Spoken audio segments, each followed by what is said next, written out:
Alright, hello, citizens of the Nigelverse. It's Nigel here once again, and welcome back to the Labyrinth. Our first episode of Dixie Tales from the Labyrinth for the year 2025. I am excited. I am ready to go. Of course, as per usual, we have our poems here. Three written by myself, of two written by other poets. If you've been here before, you essentially know the drill, of course. But let's real quick. If you are indeed new, welcome. If you aren't, welcome back. But if you are indeed new here, what we do here, for the most part, with some exceptions, as you may have seen in my Julius Caesar reading, if you haven't already, go check that out. We read poetry. We read and analyze poetry. We discuss the meaning and the deeper meaning, if there is any, behind different poems, and we just try to have a good time here on Tales from the Labyrinth, and reading and analyzing poetry. So, without further ado, new year, new poems. Let's get right into it. So, this first one is called Waiting Room. I'm in the waiting room, waiting. I feel like I've been here forever. Just when I think my number is up. Nope, still waiting for my turn to finally come. So, there's a couple different ways you can analyze this. And of course, do keep in mind, poetry is subjective, right? It's, poetry have a variety of different meanings. This is usually, and all these interpretations I'm going to discuss here are mainly my interpretations of them, especially because I wrote at least 3 of these. But if you do get something different out of it, please feel free to let me know in the comments. I'd love to hear your perspective. It's always nice to hear other perspectives on things. Not only do I feel like it broadens horizons, and when it comes to other perspectives, and you learn more about other perspectives, but sometimes it can help reinforce your own, or make you look at your own perspective in a different light. But nevertheless,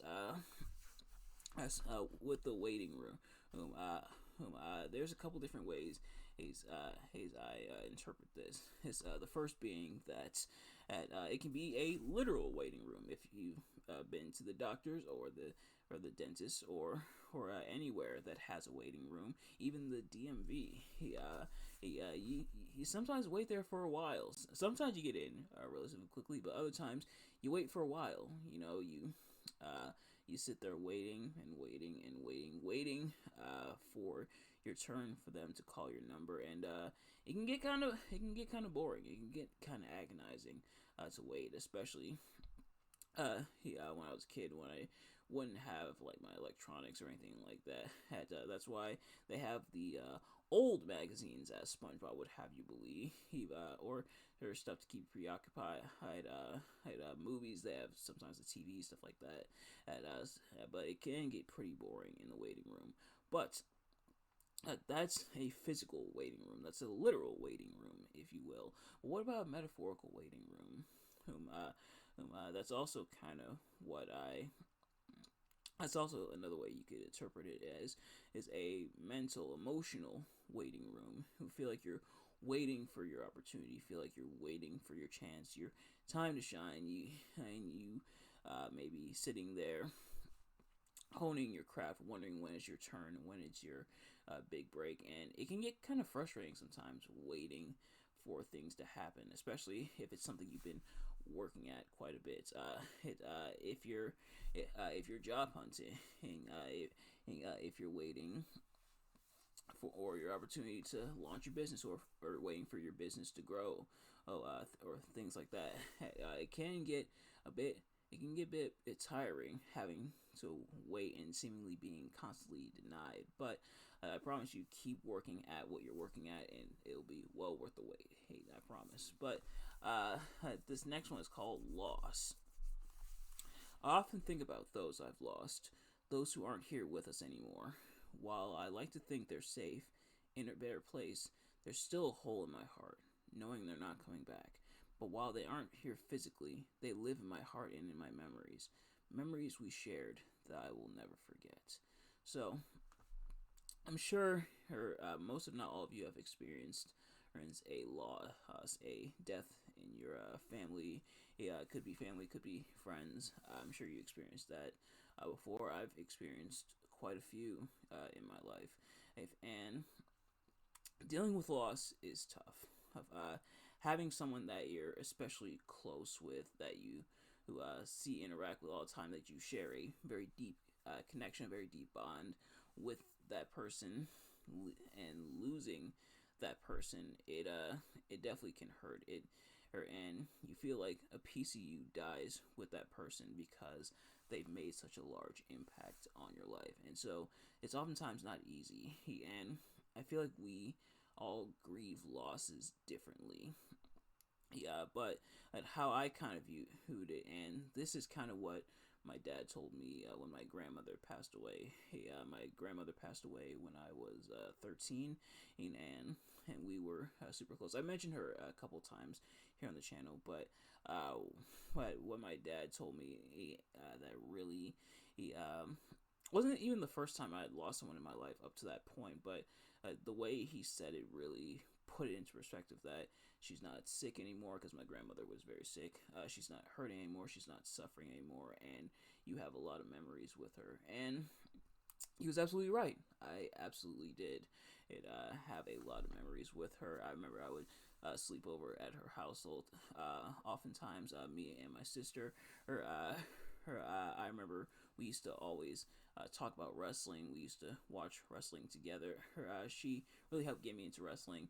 I remember she had a like a Sonic the Hedgehog, or not even Sonic, just a Sega in general, plug and play console. But that is what kind of got me into the old school Sonic the Hedgehog. I remember we would talk just about all the time. But I also remember when she was dying, and like watching her slowly dying. And it was tough for me. But while I do have the bad memories of her and her illness and everything, I do have the good memories of her, and I try to hold on to those as much as I can. So when I tell the people about my grandmother, or I remember her does a part of me still hurt knowing she's no longer here or anymore? Yeah, but I still have the memories of her, and that's what keeps me going. And I like to think, I would hope that if she were still around, she'd be proud of me. But that's kind of what I do to help me cope with that loss. And it also probably does help that it was a while ago. But your grief, your coping may be different, and may be different from mine. But yeah, keeping that person in your heart and in your memory, and they'll never truly be gone. They may be gone physically, but they'll never truly be gone. But this next one is called Past Me. If my past me could see me now, what would he say? Would he be proud, excited for his future? Would he be disappointed? Or would he be disappointed? That should be he. So let me just, there we go. Oh, that not everything worked out. Would he change himself then to fix my now? Or would he enjoy his time, knowing one day it will be gone? What would he think? Am I the coolest guy ever? Someone who he strives to be? Or am I depressing? A sobering shell of my former self. So admittedly, this is something I think about often, is what younger me would think about what older me, is doing now with his life. And I remember when I was younger, I had a lot of dreams, a lot of thoughts about what life would be like when I got older. And admittedly, some of them kind of came true, but definitely was vastly different. Mainly because, it was the thoughts and the imagination of a child, essentially. So I often ask myself, and I often think to myself, what would things look like if I had a time machine and I was able to bring my younger self here into the future, into the present day, what have you? What would he think of me? Would he be proud of me? Would he be satisfied? Would he think I'm cool? Like, would he be like, "Oh man, how awesome I turned out to be"? Or would he think things are bad? It's like, "Oh man, I don't want to grow up to be you. You suck." But me, if I'm being honest, Is if like that was the case. If I'm being honest, I'd say might be kind of a mixed bag. There's a lot of things that I've done that have been great, that have been really good, and a lot of good things going in life. There's been a lot of things I wish kind of played out differently or happened differently, and I try not to hold on to regrets because, as you know, it's in the past. It happened, and I learned from it, and I try my best to move on from it. But it is something to think about. If your past self came to the present day, what would they think of you? What would their perception of you be? But this next one is called Hats May Perish, and this is by Sid. I think it's how it's pronounced. And if I do mispronounce any of these names, I do apologize. Some bequeath poetry, some bequeath hats, tomes of my sorry. Hats can destroy libraries. So kind of sure right now. Admittedly, this one's interesting. Oftentimes, and I feel like oftentimes I don't fully know the meanings, but that's what makes exploring certain poems, certain meanings, a lot of fun because I don't have all the answers and I'm seeking the answers. I think what I'm hitting out of this is some bequeath poetry. I imagine by some it means some people will create poetry. Some bequeath hats. Now, hats can be interpreted. Some people interpret hats as like different jobs. You wear a lot of hats. That means you wear a lot of jobs. And then you wear a lot. And you essentially have a lot of responsibility because you have a lot of jobs. But tomes of my sorry, hats can destroy a library. How the library. He's for some libraries are where things are stored, things are archived. What about the hats? What about the responsibilities? Destroys libraries and destroys archives. Could the libraries, if you will be destroyed to make way for new information? And could things be shifting around? Perhaps the archives are incomplete. If you get that reference, then you're a real one. But it is interesting to think about. That's kind of what I'm getting from it. But let me know what you guys think in the comments. But this last one is called The Dream of a Fire Engine, and this is by Kimiko Han. Without the sun filtered through closed eyelids, without the siren along the service road, without grandpa's ginger-colored hair, mother's lipstick, daughter's manicure, firecrackers, a monkey's ass, a cherry, Ray's lost elephant, without communist or past tense, or a character seeing her own chopped off feet dancing in fairy slippers, or Mao's favorite novel about a chamber, the scientist of sleep has claimed that without warm blood, a creature cannot dream. So, this one seemingly a bit more straightforward, showing different things, showing different images, showing different experiences. Is sun filtering through closed eyelids, that being the sun coming through while you're sleeping. And siren along the service road could be like a siren, and like the fire engine that's in the title there. All these different things, without all these different experiences, it says the scientist of sleep has claimed that without warm blood, a creature cannot dream. So, not just experiences, but dreams. And the dream of a fire engine. So these dreams, I feel like what Kimiko is getting to here is that these dreams, these experiences, make up our being, make up our existence.